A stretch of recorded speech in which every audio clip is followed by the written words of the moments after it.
Good evening. Welcome to the Old Time Radio Superman show. Last episode, last Sunday, the series, The Emerald of the Incas, came to a conclusion. And now we turn to the next Thrill Packs sub-series, Denelli's Protection Racket.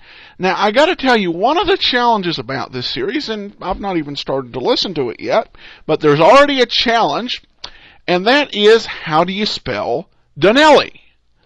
The fact of the matter is that basically all of the episodes list we have for Superman, and most of the other radio shows for this era, by the way, are based, entirely on, amateurs' recollections and names of the series. So in some cases, a series name won't make sense, or they'll differ from person to person as to what it is. This led to a very interesting situation where there's actually a disc that's saying that they have 6 episodes of a kind of B radio detective drama starring Jack Webb called Johnny Madero. The problem is there were actually only 2 episodes of Johnny Madero. This 6-episode disc has the 2 episodes 3 times each under slightly different names. And the problem with this Denelli thing, I found one place that spells Denelli Dinelli. I found another place that spelled Denelli Donelli, and I cannot find any way to correct it. And certainly I found actually legitimate uses of both names. So if you happen to be an expert and know what the absolute 100% correct way to spell Denelli is, email me, adam@adamsweb.us. Or if you would like to complain about discussing spelling challenges at the start of a Superman episode, you can email adam@adamsweb.us. Please also cast your vote for us on Podcast Alley at podcastalley.com. Put Old Time Superman in the search bar. We're going to come up as one of the first results. Your vote's appreciated as it helps increase the reach of the show and the number of people who get to download and enjoy this classic old time radio. Of course, whenever we do this, I do this also for our magazine, Laser and Sword. We've got our April Fool's post up, though I doubt it seriously fooled anybody, but maybe you'll get a little laugh out of it. Visit lasersword.adamsweb.us, because the reason we co-sponsor Superman here is we absolutely love serial fiction. That's why we're bringing it into the 21st century with fun characters and fun adventures that people are going to be able to really enjoy. Those who miss the style of these old programs will enjoy the serialized fiction we offer in Laser and Sword magazine. So please check it out, lasersword.adamsweb.us. Issue 2 is coming very soon in the next few days. And will be available for an extremely low price. So please go and check that out, lasersword.adamsweb.us. All right, well, with that, we're running a little long on getting started. Maybe I'll run a little short at the end. Here we go, Denelli's Protection Racket, Part 1. Presenting the transcription feature, Superman. Up in the sky. Look! It's a bird. It's a plane. It's Superman. And now, Superman, mighty visitor from another world with powers and abilities never before realized by mortal men. Able to leap tall buildings at a single bound, race a speeding bullet to a target, crush steel with his bare hands. Superman, champion of the weak and the oppressed. Courageous fighter for truth and justice, who mingles with ordinary men as mild-mannered Clark Kent, reporter for the Daily Planet, a great metropolitan newspaper.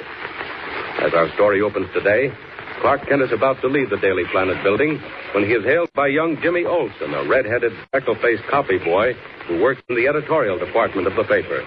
Listen.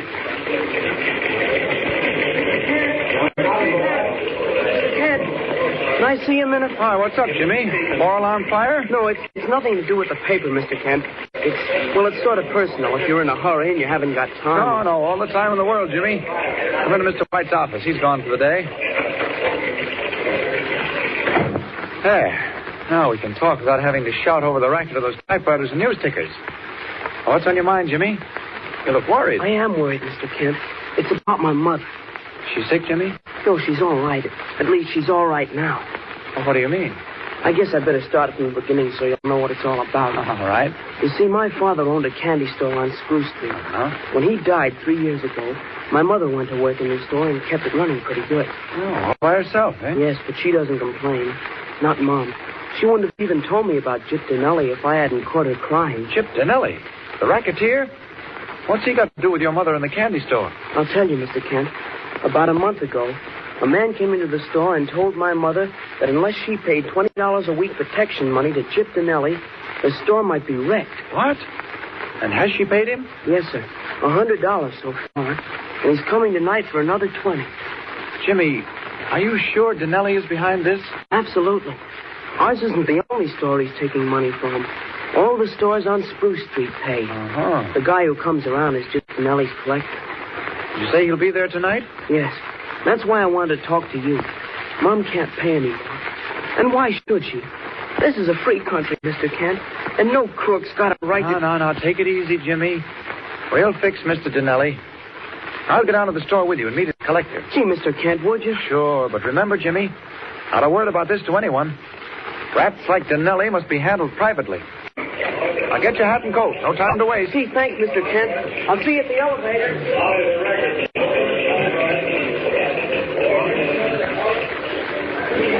10 minutes later, Jimmy and Kent approached the candy store on Spruce Street. This is the store, Mr. Kent.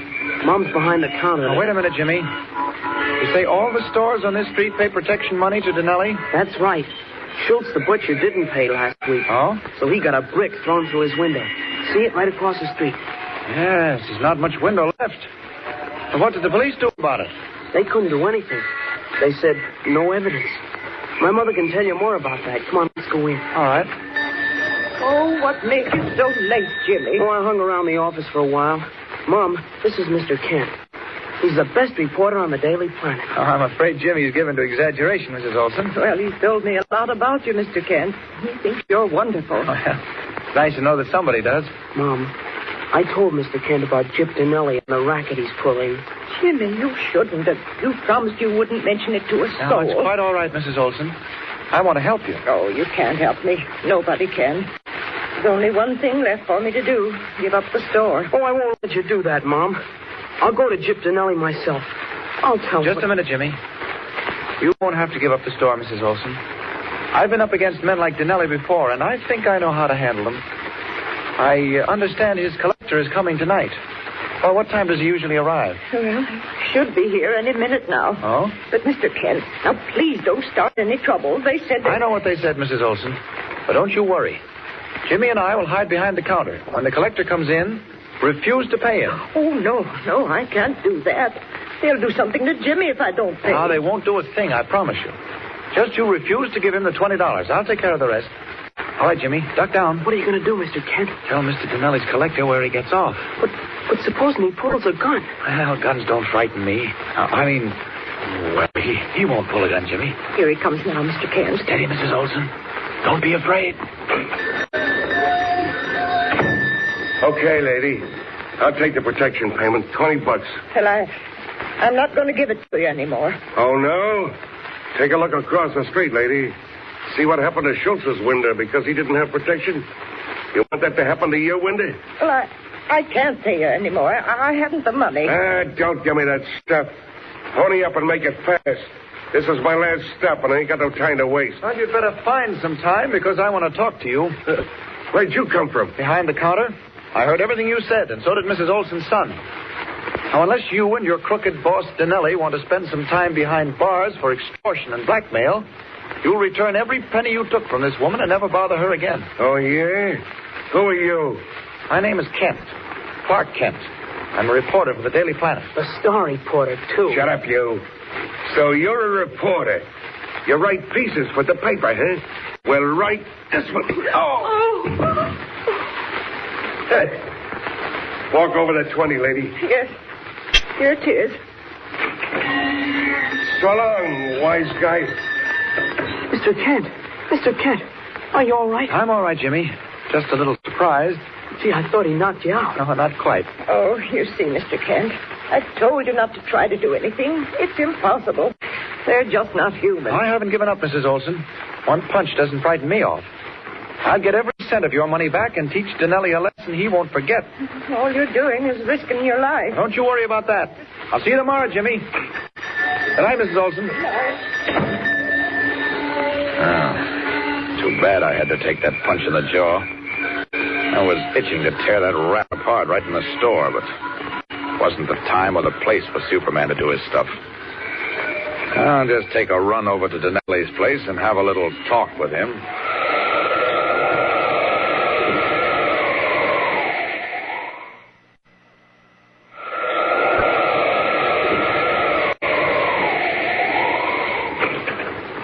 Here it is, Chip.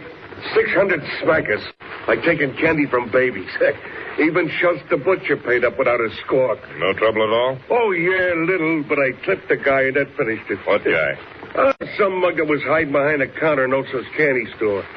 Said he was a newspaper reporter, but then they make Kent. A reporter? Yeah. What paper, Spike? I forget. Wait a minute. Oh, yeah, the Daily Planet. He shouldn't have clipped him.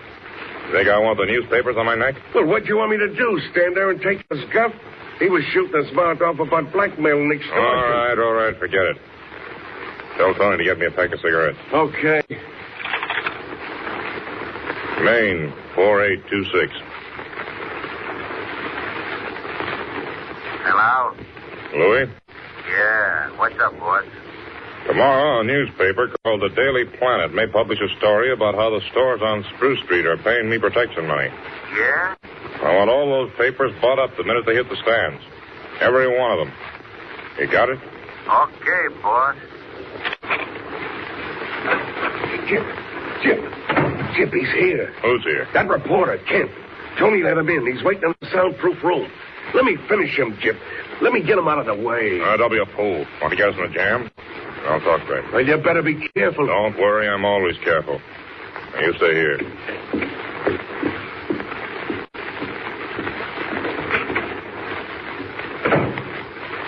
Hey, what is this, a gag? Nobody here? Oh, yes, there is, Denelli. I just thought I'd wait for you in the closet. Hey, somebody trying to kid me? Spike said a reporter was waiting, not a guy in a circus outfit. Clark Kent couldn't wait, so he asked me to keep the appointment. You'll get used to these blue tights and red cape if you keep on robbing poor shopkeepers, Denelli. Why, you... Get out. Get out before I'll get out the moment you hand over the $120 you took from Mrs. Olson. And as soon as I teach you how to behave like a decent human being. Get out or I'll plug you. That gun won't do you a bit of good, Denelli. Fortunately, I see this room is soundproofed. Get back or I'll shoot. Go ahead. Nothing happened. Right you are. And now it's my turn. There goes your gun. Hey, what do you think And you're here doing you go. Help, let me go. Not until you learn an important lesson. Let's see how you bounce off the wall. Not bad at all. Killing me. Not quite, Denelli. Another bounce. Oh, stop. Stop, I'll do anything. All right. Let me have $120. Oh, sure. Here it is. Good. Oh. Now, this was only a sample, Denelli. The next time you try your extortion racket, you won't walk for a month. Understand? Yeah, I understand. Well, then I'll leave. Through the window. Oh. Remember, Denelli. Remember. Spike. Oh. Spike. I'm coming. Hey, what happened? You're all messed up. Never mind what happened. Listen to me. You told that Olsen woman if she squealed, we'd take care of her, didn't you? Yeah, sure. What time did she close her store up? 10 o'clock. And who's with her? Just her and her kid. Okay. You and Tony take the big car and get down there. When she comes out of the store, teach her a lesson. But how, Chip? It's about time you knew how. Show her and her kid it don't pay to squeal. On, get going. Has Superman started something that even he will be unable to stop? Something that may result in injury to Mrs. Olson or Jimmy? Even now, Gyp Dinelli's two henchmen are speeding to Spruce Street in a high-powered car, where they plan to wait in the darkness, ready to strike. And where is Superman? Don't miss the next thrill-packed episode. Tune in and follow the exciting story of Superman. Up in the sky. Look! It's a bird. It's a plane! It's Superman! Superman is a copyrighted feature appearing in Action Comics magazine. All right, welcome back. Whoa! Superman bounces the guy off the wall. Let's see how you bounce. Oh, let's go ahead and do that again. Hilarious. Of course, creating some jeopardy. You know, this is I'm just kind of like, Dinelli, you just got bounced off a wall twice. You just saw the guy fly away, and you're just going to continue to mess with him. Okay. I think there may be some peril in here for Mrs. Olson, but I think Dinelli's going to really come out on the short end of this. Of course, you noticed we met a character today we had not seen before in this whole series, and that was Mr. Jimmy Olsen. And in this case, he's, really a young man. A lot of the, it sounds more like, a young teenager or, boy. And I think some labor laws have changed in newspaper practices. So we have seen Jimmy Olsen progressively get older. Well, not progressively, because even in the 1950s TV series, Jack Larson was not a real kid. Was I think in his 20s already by the time that Superman started. But this Jimmy Olsen, very young. This is our first time seeing him. He's of course going to be in the series throughout. This is just an absolutely as of course Superman's tactics here are not exactly what we would expect of Superman typically. It was very much very rough and tumble, and again, this is Superman the way originally written for the radio, which is a lot more rougher than I think Superman when we met him in the 1950s TV series.